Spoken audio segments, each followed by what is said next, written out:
Bismillah. Dear friends, thank you for being here. This morning we had so much beauty and so much intensity.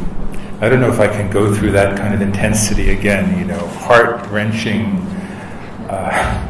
beauty and insights into the fitra of the human being.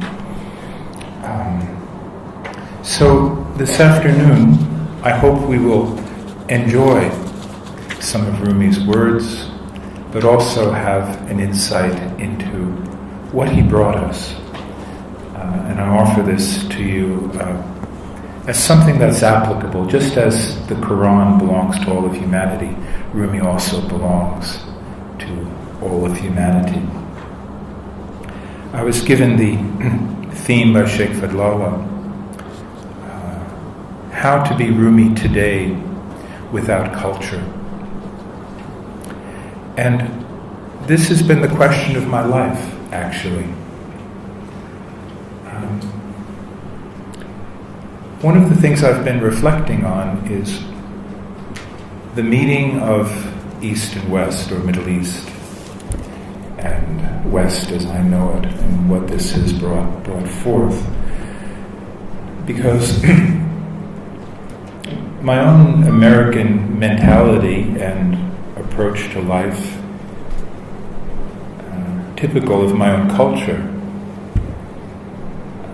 is one of freedom of choice, lack of coercion in every aspect of life. Recently I was having a conversation with a woman from India, and she said, I think America is the best country in the world. And I was shocked, because I said, you really think that? With our foreign policy, etc., etc. She said, I'm not talking about that. She said, but I lived in California for 3 years, and I experienced complete freedom to make my own life. She had come from a village in India, and even now, living back in India, she's really, she says she really doesn't have a lot of freedom. There's so many expectations put upon her by family, by neighbors, by society. And even though she doesn't believe in the things she's expected to do, she does them anyway, because the force of coercion around her is that great. And my own experience is that, especially in California, where I lived for many years, if I were to put it this way, this seems to trivialize it a little bit, but choosing Islam and choosing Islamic Sufism is almost a lifestyle choice. You can think, well, what do I want to be? I can be anything. Of all the things I can be, I think being a Sufi would be the best. And of course that led to Islam, and people might think I would be crazy for choosing that in my own culture, but I know why I chose it. At the same time, this choice involves an encounter with a tradition, with a revelation, with a discipline, and there's a tension between these two aspects. And sometimes when you bring two foreign elements together, something happens. There's a flash and something new is produced. I think we got a hint of that from hearing Jamie this morning. Her education, this kind of school she's teaching at, was very much the kind of education I was also fortunate enough to have. And critical thinking and real dialogue and intellectual exploration was almost taken for granted. This is what we believe education to be. And when I encountered some aspects of the Sufi tradition, in Turkey and elsewhere, in Syria and many places, I saw that the pedagogy, the method of teaching, was different. It was basically, you sit there and you listen to the sheikh. In fact, recently I was in Bosnia, and I'd gathered a group of people, and we began to have what I would call a sohbet, a real spiritual conversation. And there was a gentleman there, a very respected gentleman, an educator, and a hero as well of Bosnia. And I invited questions, I invited dialogue, and he said, in Bosnia, we don't dialogue. He said, you sit in front of the sheikh until you yourself become a sheikh, then other people sit in front of you. We can't do that in the modern world, not only in the West, we can't do it anywhere really where people have had a real education. They're not satisfied with it. I've seen this in Indonesia, I've seen this in India, I've seen it in Syria and Turkey. It's time for humanity to step up to another level and to be in dialogue and to develop ourselves by being in this process of conversation, of dialogue, and of deep questioning. So my life has been for 35 years, both translation, which is, and I'm not a linguist, I don't really know the languages I'm translating very well, I'll admit. I rely on native speakers. But the spiritual vocabulary, I know something about. And even more than that, I have opinions at least about how English can be used to convey spiritual concepts in Arabic, from Arabic, from Farsi, from Turkish. So translation and all the issues around that, which span all the issues of culture, and how do we transcend culture, how do we get to the truth beyond language, and how do we get to the intent of the original message. That's been one of my concerns. And the second concern of my life has been spiritual education in a very practical sense. How do we bring this beautiful tradition,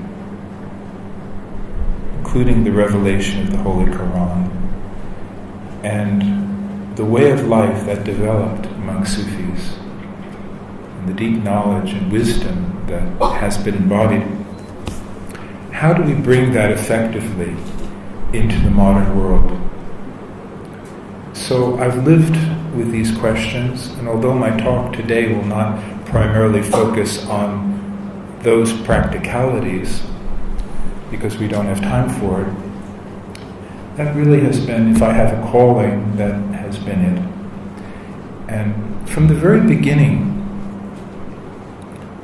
my own teachers, especially my first Murshid,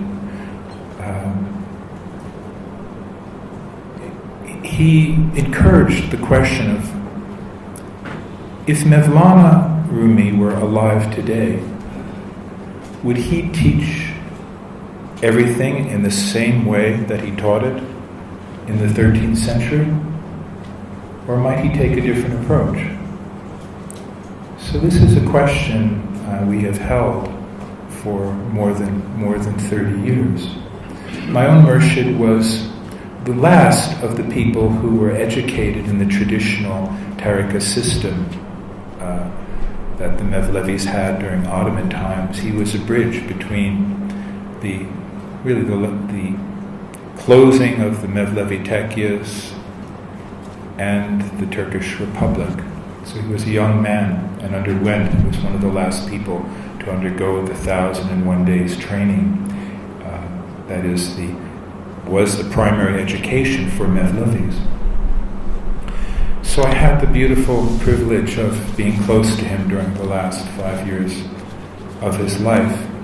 And though he was a man who lived in a very small world, he didn't leave Konya, Turkey, until very late in his life. It's only the last few years of his life that he traveled outside of Turkey. Nevertheless, he was a man of immense vision and breadth. For instance, when he did come to America and he began to share the Mevlevi path, the issue immediately came up. Well, shall we allow women to turn do the whirling ceremony with men and in public? He said, yes, of course. He had no hesitation to do that. People in my own order in Turkey are debating this question to this day, and not everybody agrees. His name was Suleiman Hayati Dede, and he somehow had an instinctive understanding that went far, far beyond his own culture. So the form of Sufism that came to us from Mevlana's tradition, I believe, is a kind of Sufism that is, while it has a beautiful culture, it's not strictly limited to that culture. I envy the life, and I have holy envy for the life of the old Mevlevi Tekyas. I have glimpsed parts of it as it continues today, and the beautiful adab, the beautiful aesthetics, the refinement of life, the consciousness of that life, the affection and togetherness and love that was embodied in that life. And for 35 years we've tried to bring that into our own culture. So we've taken the best, we try to take the best of a Sufi culture and bring it into our Western culture. But inevitably there are certain things that blend and interact and produce something new. We believe in a living tradition, that Sufism must keep recreating itself, and we believe that, we sense that what Mevlana Rumi represents is the same spiritual DNA that was in the Holy Quran, and took a new form when Rumi met Shamsi Tabriz, and continues with its own inheritance to this day to evolve new forms while preserving some of the old. We might ask the question, was the experience, the encounter between Shams of Tabriz and Rumi, was that in any way culturally defined? Was that a cultural experience, or was that something much, much bigger? A quatrain of Rumi that I love goes like this. To us, a different language has been given, and a place besides heaven and hell. Those whose hearts are free have a different soul, a pure jewel excavated from a different mine. So, those who follow the path of Tasawwuf have different concerns. On the one hand, there's no doubt that we have discovered, and I have discovered as an American, something that I thought I had left behind. I thought I had left behind religion. By the time I was maybe 16 years old, it seemed to me that the divine has no brand name, nor does the divine insist that, nor does the divine benevolence require an exclusive set of practices, rituals, and beliefs. So, to us, a different language has been given in a place beyond heaven and hell. At the same time, The surprise for me was to discover in that freedom to come to a revelation and a way of life that seemed to have some objective reality, but without resorting to any dogma or to claims of a monopoly on truth. So in a sense, there's two aspects to this. It's like light. Is it a particle or is it a wave? Well, it's both somehow. There's this immense freedom. The divine is very, very big. The divine is in every aspect of human life. The divine is in every religion and non-religion. It's the divine mercy permeates everything. But there's also principles, spiritual principles. We trust the Holy Quran. We refer to it. Every insight, every inspiration we have, we always check it with the Quran to see, does it make sense? Do we see it reflected there? Every time I've experienced something new, and I thought, where I don't remember reading something like this in the Quran, and then I look to it and I say, oh yes, there it is. It reveals itself. At the heart of Rumi's transformation, and at the heart of Sufism, is this encounter, an encounter that deconstructs the ego, the false conditioned self,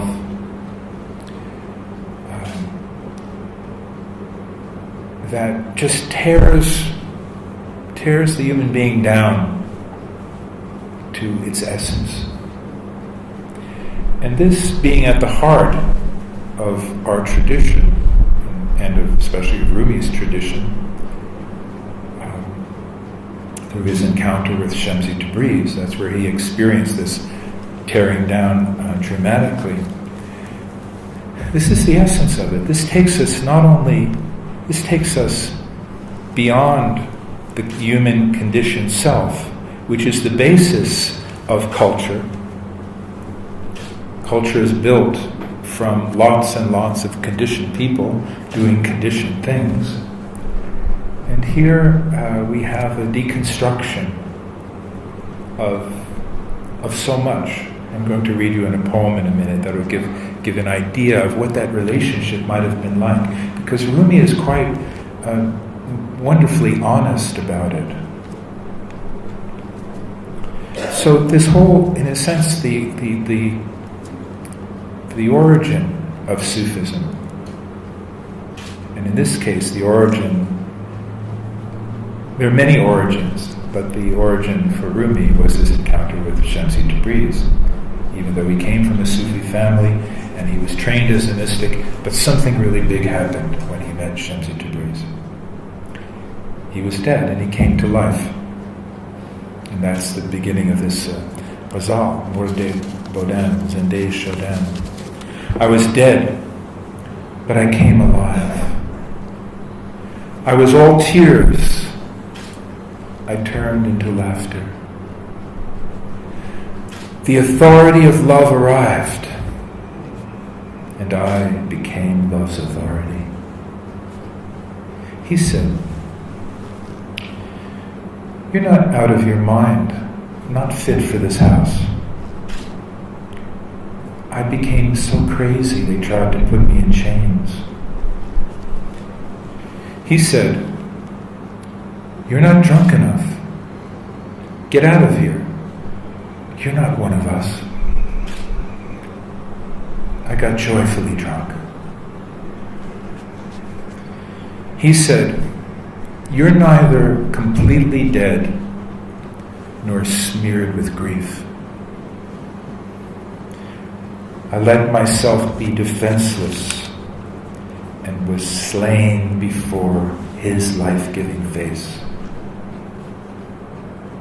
He said, "You're so smart, intoxicated with your own imagination and suspicions." I turned into an idiot, embarrassed myself, and left everything.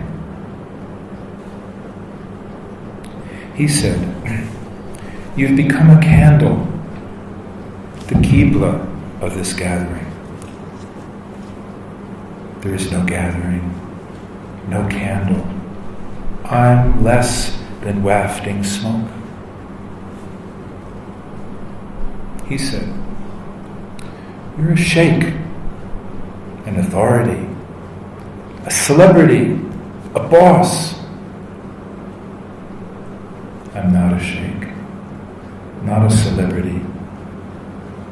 I'm just a servant of your command." He said, "You have your wings and fancy feathers. I offer you neither. Wishing for true wings and feathers, I stripped away my own plumage. The new dominion told me, don't struggle so hard. Don't trouble yourself, since out of favor and bounty, I am giving myself to you. The ancient love told me, do not separate from me.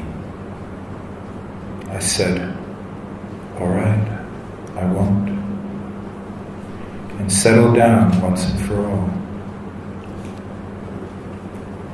Be silent as a game of chess. Let the moves speak for themselves. Didn't the face of that king of the world, Shamsi Tabriz, finish the game? So this is where it begins for Rumi. This was his annihilation.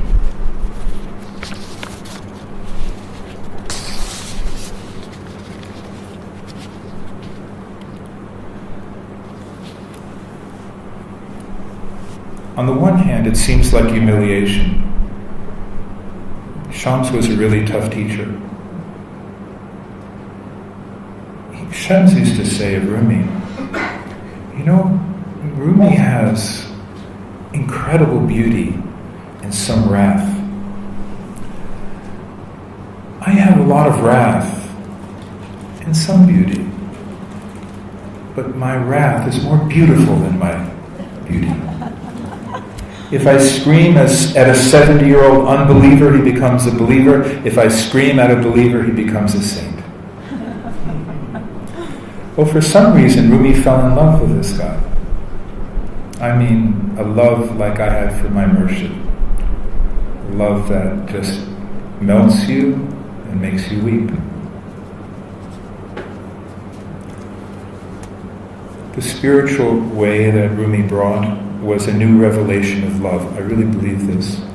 As immense as the rahmat that was brought by Prophet Muhammad, peace be upon him, as infinite as that was, this love became very explicit in Rumi's tradition.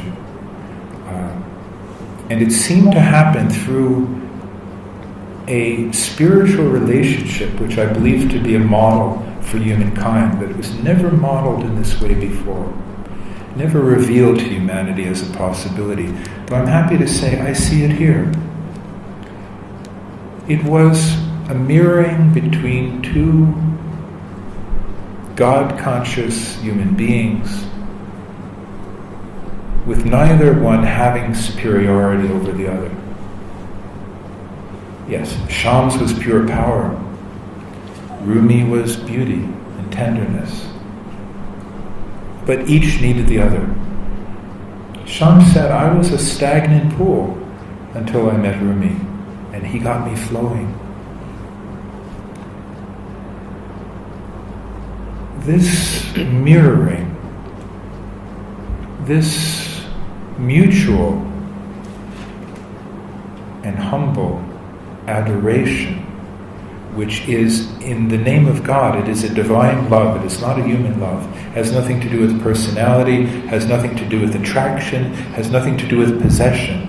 It has to do with the miracle of two human beings in a sufficiently purified state that they activated something in each other and showed for humanity a way of spiritualization that is different from the relationship of a typical guru and student, or even many of the traditional models of sheikh and murid.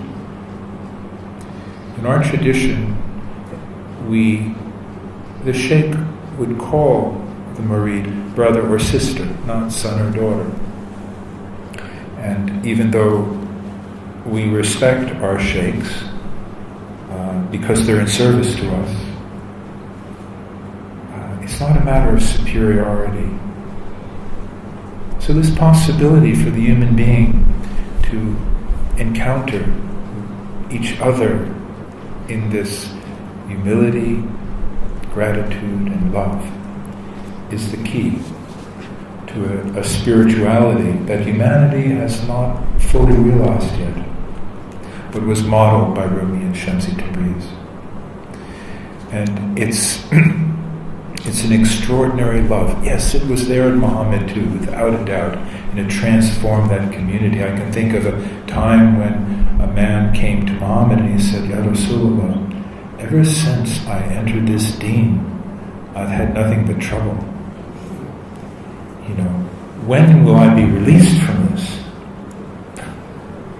And Rasulullah said to him, do you expect this deen to let you go until it's delivered you to your destination? Well, that same power and pull of love, in this case a love that is fully revealed, Mevlana put into a poem about Halaj. When Halaj found union with his beloved, it was right that it was on the gallows. I snatched a cap's worth of cloth from his coat, and it covered my reason, from my head to my feet. I pulled a thorn from the fence of his garden, and it has not stopped working its way into my heart. One morning, a little of his wine turned my heart into a lion hunter. It's right that this separation he helped me feel lurks like a monster within my heart. It's right that this separation he helped me feel lurks like a monster within my heart.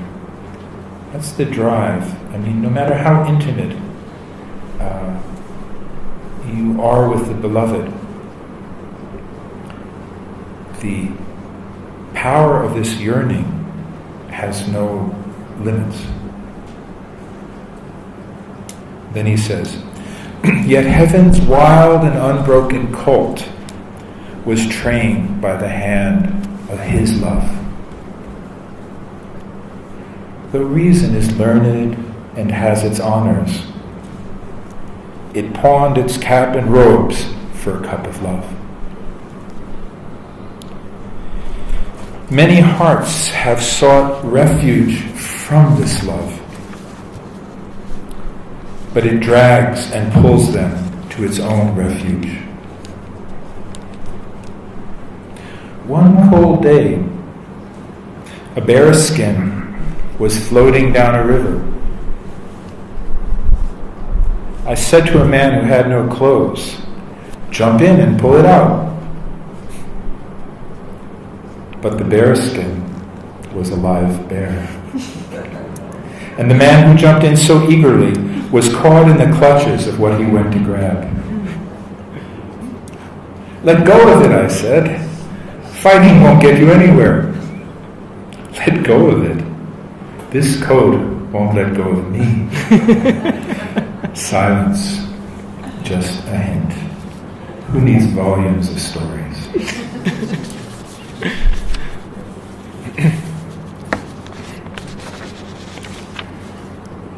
Well, within this luminous, transparent tradition, we encounter, we also have many tensions that we learn to deal with. There's the tension between formalism and freedom, the tension between language and silence, the tension between spiritual authority and spiritual selflessness.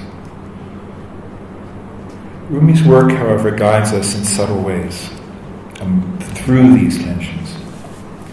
It also provides, in his Mesnevi especially, diagnoses and remedies for the spiritual diseases of the heart. The whole of the Mesnevi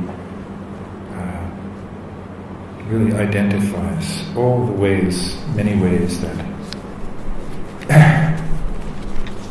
many pathologies that can enter into the spiritual process.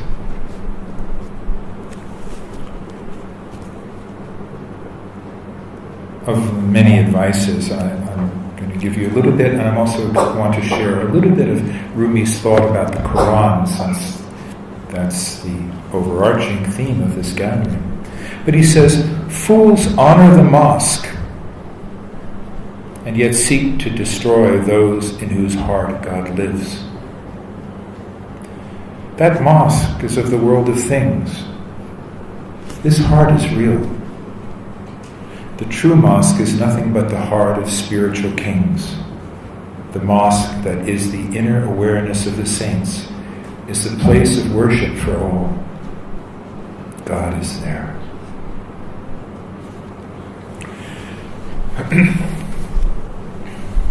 We have this beautiful revelation, and in my own experience I've discovered different ways that I've approached it.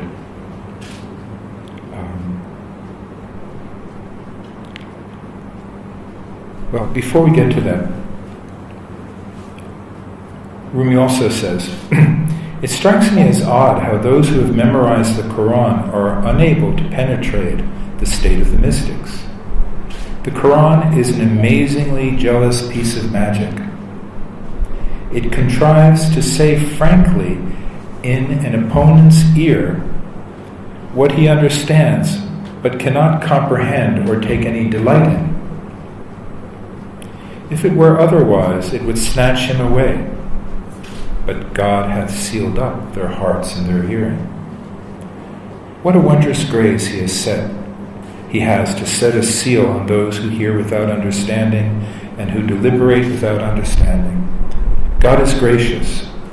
His wrath is gracious, and His locking up is gracious. Yet unlike His locking up, His unlocking is a graciousness beyond description. Ask the meaning of the Quran from the Quran alone, or from that one who set fire to his idle fancy and extinguished it, the one who has become a sacrifice to the Quran, bowing low in humbleness, so that the Quran has become the essence of his spirit. Let me suggest at least 4 levels at which people approach the meaning of the Quran. And these I discovered all in myself. 1, as spiritual comfort food. 2, as furnishing for your inner room. 3, as a doorway. 4, as confirmation for your own experience. And these are not necessarily sequential. The Quran can be spiritual comfort food consumed by Muslims who want reassurance more than truth. Now Rumi's words. Everybody has his own way of doing things. The Quran is a 2-sided brocade. Although some benefit from one side of it and some from the other, They're both right, because God wants both groups to derive benefit. It is like a woman who has a husband and also a nursing infant. Now, you've got to hear this with a sense of humor, okay? Each derives a different pleasure from her. The infant from the milk in her breasts, and from the husband, from being her partner.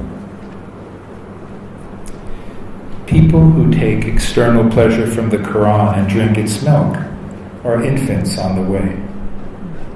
But those who have attained perfection have a different enjoyment and understanding of the meaning of the Quran. The Quran can be the furnishings of your inner life, like a house of many rooms filled with valuable antiques. I've also experienced this. It's actually quite beautiful. You know, you live in these beautiful phrases, you think of them all the time, and they're like objects of beauty, and you surround your inner life with them. Another quote from Rumi from his discourses. Ibn Mukri reads the Quran correctly.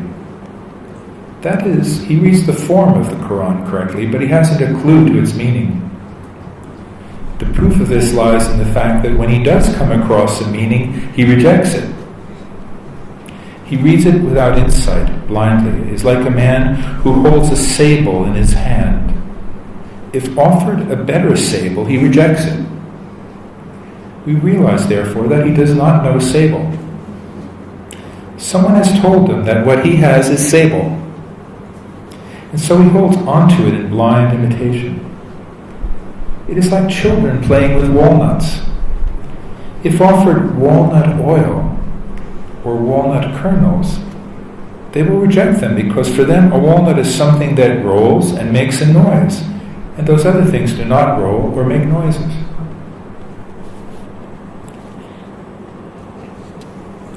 But the Quran can also be a door, a window on the universality of revelation, a portal to the infinite. Again from Rumi. God's treasure houses are many, and God's knowledge is vast. If a man reads one Quran knowledgeably, why should he reject any other Quran? I once said to a Quran reader, the Quran says, if the sea were ink to write the words of my Lord, verily the sea would fail before the words of my Lord would fail. Now for 50 drams of ink one can write out the whole Quran. This is but a symbol of God's knowledge. It is not the whole of His knowledge. If a druggist put a pinch of medicine in a piece of paper, would you be so foolish as to say that the whole of the drugstore is in this paper? In the time of Moses and Jesus and others, the Quran existed. That is, God's Word existed. It simply wasn't in Arabic yet. This is what I tried to make that Quran reader understand. But when I saw that it was having no effect on him, I left. Finally, a fourth possibility is for those who find in the Quran a confirmation of their own experience of spiritual wayfaring. Again from Rumi. There are some of God's servants who approach God via the Quran. There are others, the more elite, who come from God only to find the Quran here and realize that it is God who has sent it. We have surely sent it down, and we will certainly preserve the same. Surah 15, Ayat 9. The commentators say this is about the Quran. This is all well and good, but there is another meaning here, namely, we have placed in you a substance, a desire to seek, a yearning, of which we are the keeper. We will not suffer it to be wasted, and we will bring it to fruition.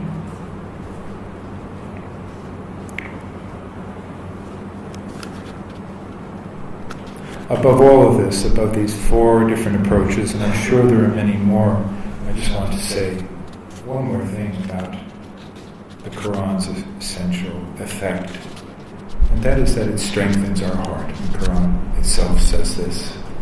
If we had sent it down all at once, we would have destroyed you, but we sent it down in proportion, stage by stage, in order to strengthen your heart therewith.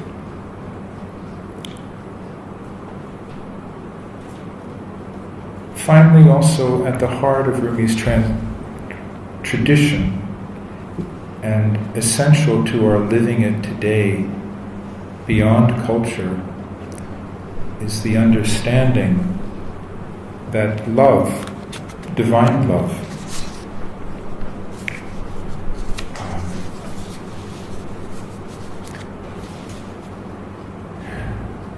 is the greatest transforming power. And so much of his writing is about how to cooperate with that love. Love whispers in my ear, better to be a prey than a hunter.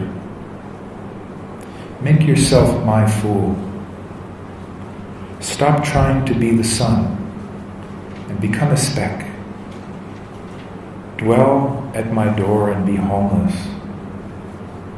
Don't pretend to be a candle, be a moth, so you may taste the savor of life and know the power hidden in serving.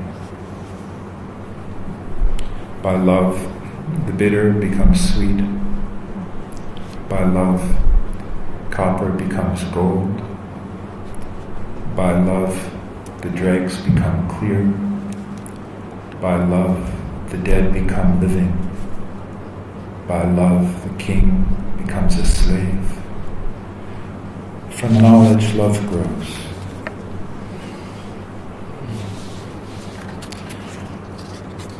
He says elsewhere,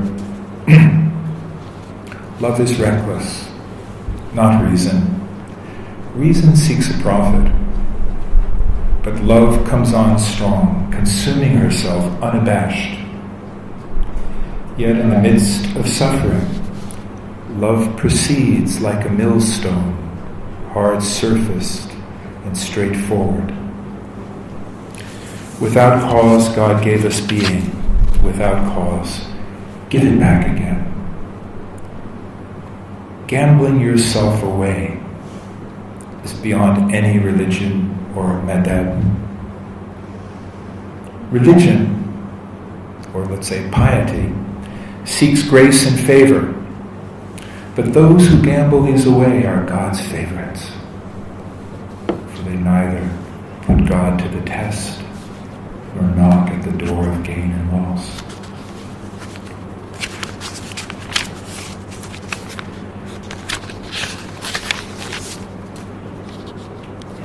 The essence of transformation, the beauty of it, I believe is captured in these beautiful words. And it's also the secret of being Rumi beyond culture. No mirror ever became iron again. No bread ever became wheat. No ripened grape ever became sour fruit.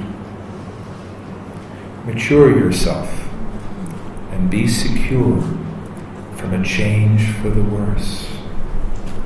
Become the original light you are. Thank you.